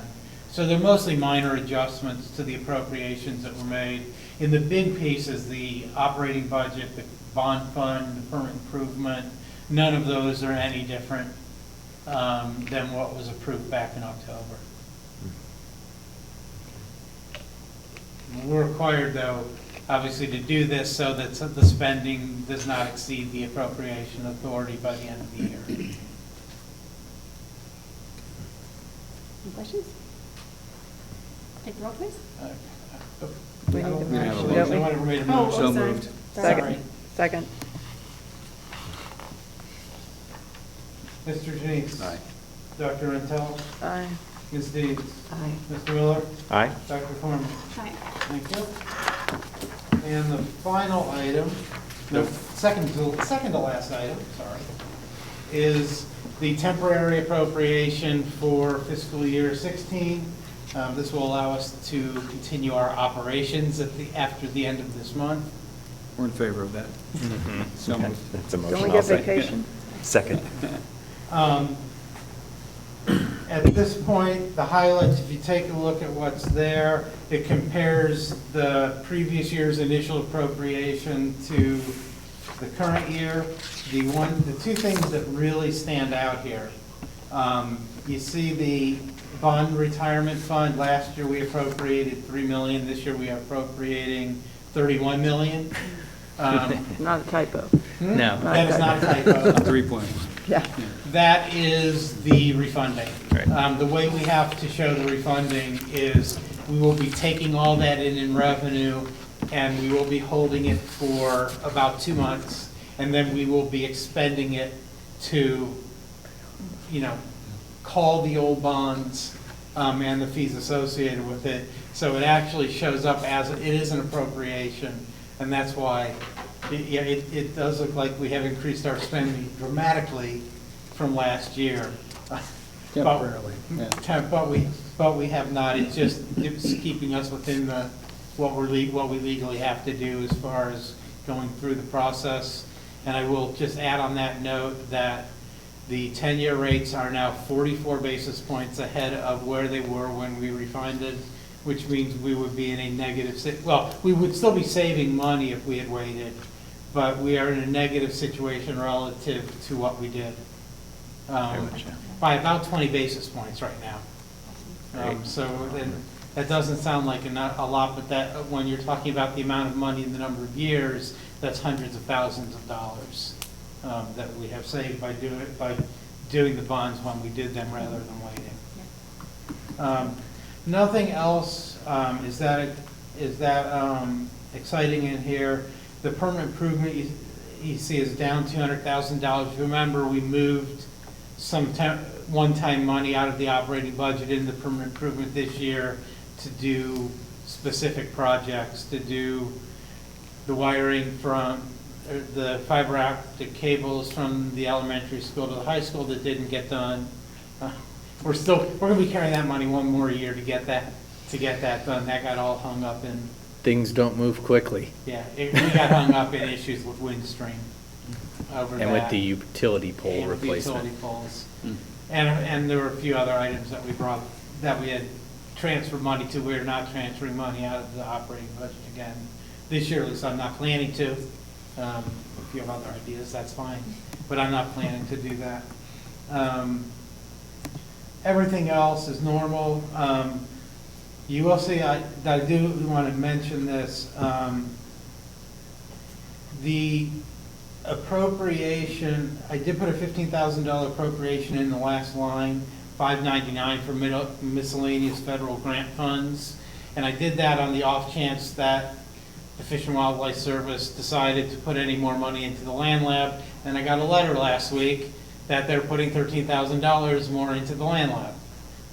It's something I don't think you need to approve as a board because of the amount, and it's an add-on, but turns out I did appropriate for it just in case they did it, and they did. So we are getting another $13,000 from the federal government to do additional work in the land lab. It's very good. I'll provide that letter to you this week. Great. And that's really the highlights. I think this lined up pretty close to a final. I know that the appropriations for the federal grants are not right. I actually just got them today. The amounts of the grants for next year just came today. And so the appropriations do not match, which that would have been pretty amazing if I guessed the number correctly. So the October permanent appropriation will have the actual amounts of the grants in there. They're close, but they are off. Yeah, they're a little bit different. Any more questions? Take the roll, please. Mr. Janice. Aye. Mr. Miller. Aye. Dr. Rantel. Aye. Ms. Deeds. Aye. Dr. Corman. Aye. Okay. Then the final item is renewal of our insurance contract with Gallagher. So moved. Amy and I'll second it. Okay. That would be Tom. We have a kind of a rolling contract with Gallagher. The contract has not been bid since I've been here. And I am intending next spring to take it out to bid. There have been I've been very happy with them in the past. There are some things that have been going on that I have been a little less happy about. It's a little too late in the process right now to change things, and it's really not going to affect anything keeping them on another year because we're through everything that we need to do. And now that we have the 18-month renewals in our healthcare and in our dental and in our vision, we can rebid this next spring without causing heartache in the renewal process, since it'll be 6 months before we have to go out to bid again on this. As an ancillary to this, I did meet Friday with Mr. Stewart about making a structural change to the healthcare plan. This year, they are amenable, at least the leadership of is amenable to that. I will be writing up, we're going to do it as an MOU. I'm going to be writing up the MOU over the next couple of weeks, as one of us is off in Scotland. Well, I didn't see board approval for your trip on here. I'm on summer break. So I will be writing up an MOU and running it through Don and with them. I think our goal is to finish this by August 31st. Is, you know, what Dave has suggested, and also that time frame works for us to do the change. I believe the change will keep us below the Cadillac tax threshold for sure, well, almost, pretty sure, at least, in 2018, and gives us a great head start on 2019 that we can then deal with in the next negotiations. And I want to thank Dave and the association for their amenability in this. I think it's going to benefit everybody to make the change that we're going to hopefully be making here at the end of the summer. Seems like it's really a step kind of in the right direction of Okay. flexibility. Do we have a motion? Oh. Yeah. Okay, Yeah, sorry, yeah. just wanna make sure. Yes, we do want. It seems like it's a step in the right direction. Appreciate the flexibility there, because it's something that our whole society has to figure out how to deal with, right? And it's going to continue to be a bigger piece of our budget and a bigger challenge for us. So I think this is the right move. Yeah, I think this basically, I think this is a win-win situation for everybody. So we have 18 months, so this is to be effective. This will be effective January 1 of 2016. It's a mid-contract change. Okay. We're allowed to do that. We won't know the exact savings on the premium until we've approved it and MMO formally costs it out. The early estimates we had that I got was it will save nearly 8% on premiums. And what it's doing is it's shifting the cost from the essentially from the employee's premium to the employee's out of pocket. It's a revenue neutral change to the employees. And since the Cadillac tax is based on the gross premium, not how much we pay, by bringing down the gross premium, it attacks the Cadillac tax. It holds them harmless. It will actually help a lot of their members who are not maximum users of health care will end up with more money in their pockets. And we will achieve some budgetary savings as well from the change in the premiums. But what we're voting on here is actually. All we're voting on just here, though, Gallagher is the Benefit renewal of Services the contract. that was Yeah. kind of an aside Yeah. with. Good.